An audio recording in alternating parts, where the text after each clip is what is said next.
Today we are again going to start our book snapshot, chapter The Summer of the Beautiful White Horse, day 2 यानी कि class, lecture number 2. The writer is William Sarrayon. Difficult words we are going to discuss in this content are: enormous means large, trot means faster than walk, like horses trot. Capricious means sudden and unaccountable behavior. Vagrant means wandering here and there, those people who don't settle down their life. They wander here and there, place to place. So we are going to start page number 3, paragraph number 2. That year we lived at the edge of the town on Walnut Avenue. उस साल हम बाहर कस्बे के किनारे में walnut Avenue पे रहते थे. Behind our house was the country vineyards, orchard, irrigation ditches and country roads. हमारे घर के पीछे देश था, वहाँ के जो वेनियार्ड्स यानी कि अंगूर के खेत थे, ऑर्चर्ड से इरिगेशन डिचेस जो ज़मीन कल्टीवेट करते हैं, एंड कंट्री रोड से यानी कि जो किसी भी राज्य के देश के रोड्स होते हैं. In less than 3 minutes we were on Olive Avenue and then the horse began to trot. 3 minute से भी कम समय में हम ऑलिव एवेन्यू पे दौड़ रहे थे. हमारा घोड़ा चलने से ज़्यादा तेज यानी कि दौड़ने की पोजीशन में आ गया था. The air was new and lovely to breathe. जो हवा थी वो नई सी महसूस हो रही थी और उसमें सांस लेना बहुत अच्छा फील हो रहा था. The feel of the horse running was wonderful.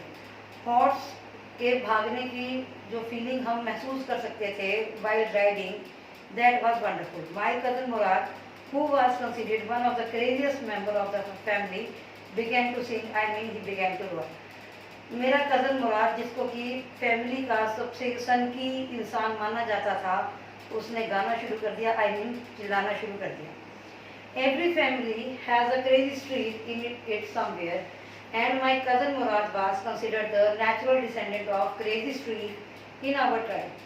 हर परिवार में कोई ना कोई सनकी इंसान पर्सनैलिटी होती है और हमारे ट्राइब में जो मुराद था वो एक ऑलरेडी सन की इंसान का डिसेंडेंट माना जाता था.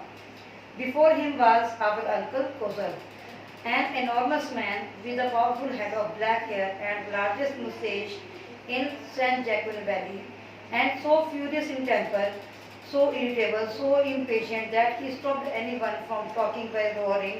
It is no harm, pay no attention to it.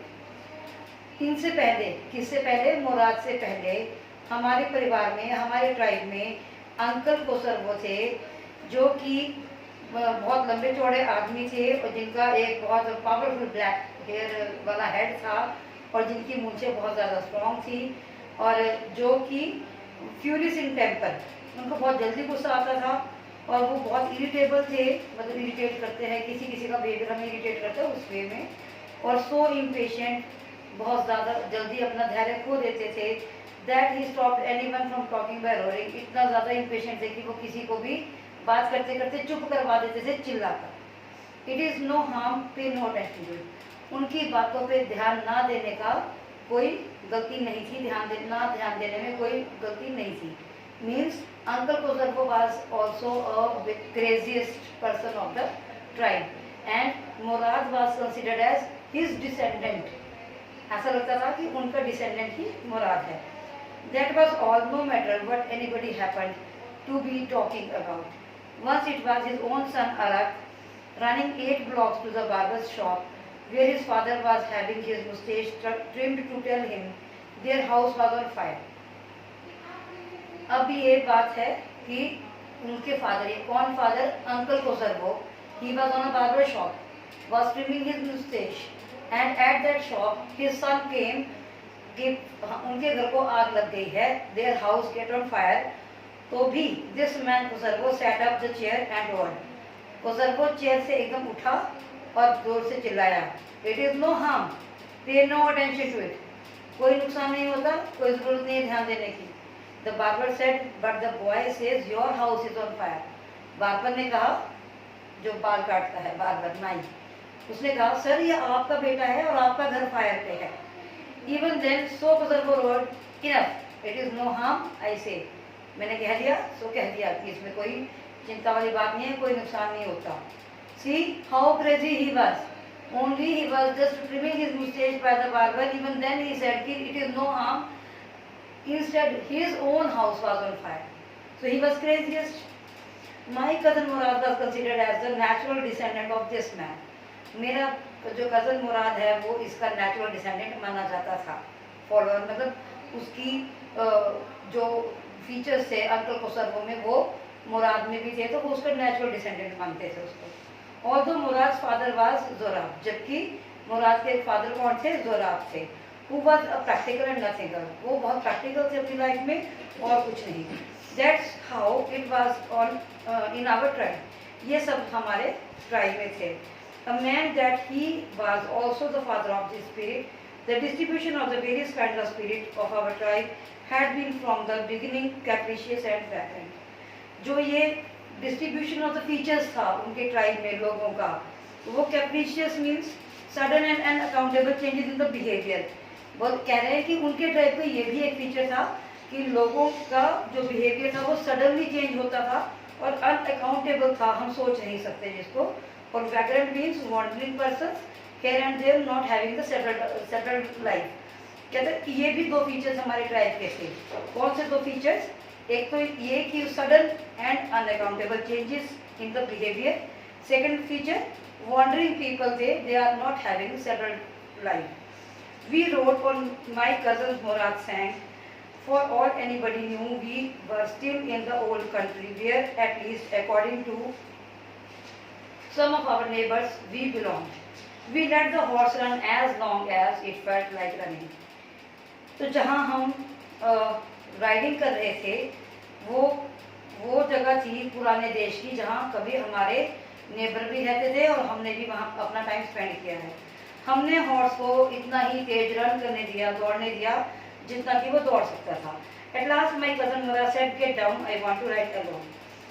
At last मेरे कज़न मुराद ने कहा कि तुम नीचे उतर जाओ, मैं अकेला राइड करना चाहता हूँ। Will you let me ride alone, क्या तुम मुझे भी अकेले राइड लेने दोगे? That is up to the horse, my cousin said, get down. ये घोड़े पे डिपेंड करता है और तुम नीचे उतरो।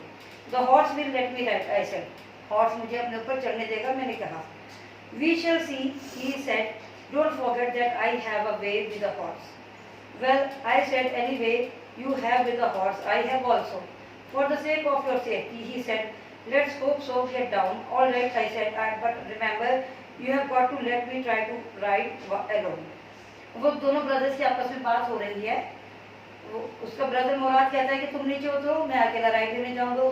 तो आराम कहता है कि क्या तुम मुझे भी राइड लेने दोगे? मुराद कहता है कि ये देखेंगे घोड़ा तुम्हें अपनाता है या नहीं। मैं एक बार घोड़े पे पहले भी जा चुका हूँ, जा तो मैं भी चुका हूँ। आराम ने कहा, उसने कहा कि चलो देखते हैं, तुम अभी नीचे उतरो, पर याद रखना मैं भी जाऊंगा अकेले राइड लेने। किसने कहा? आराम ने। दिस कन्वर्सेशन वाज बिटवीन आराम and Murad. All right, I said, but remember you have got to let me try to ride alone. I got down and my cousin Murad kicked his heels into the horse and shouted, Wazir run. मैं नीचे उतर गया, मेरे cousin ने अपनी heels के साथ घोड़े की हील्स में किक किया। जैसे कि हम घोड़े के ऊपर, जब जिन्होंने भी राइडिंग कर रखी हो उनको पता होगा कि उसकी जो हील्स में हैंगर होता है, हैंगर में जब हम अपनी हील एडजस्ट करते हैं उस समय हम उसको किक करते हैं, उससे घोड़ा दौड़ता है। तो चिल्लाया कि वजीर दौड़ो। The horse stood on it's hind legs, snorted and burst into a feed of speed that was loveliest thing I had ever seen. घोड़े ने अपने आगे वाले पैर थोड़े से ऊपर उठाए। जिन बच्चों के पास बुक्स हैं वो देख सकते हैं पिक्चर में भी, जब घोड़े ने अपने हिंड लेग्स यानी कि जो आगे वाले 2 फीट होते हैं उनके, वो उसने ऊपर उठाए, थोड़ा सा वो हिनाया और एकदम से जैसे गुस्से में वो तेजी से दौड़ पड़ा।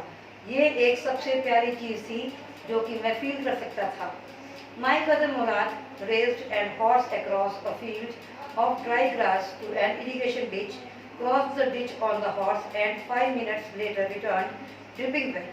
अब मेरा कज़न मुराद हॉर्स के साथ चला गया और ड्राई ग्रास में, वो इरिगेशन डिच में जहाँ भी था, घोड़ा उसको क्रॉस करता चला गया और 5 मिनट के बाद वो वापस आया जबकि वो बहुत गीला हो चुका था, यानी कि समर मॉर्निंग के जो पसीने आ रहे थे उसको, वो आ चुके थे।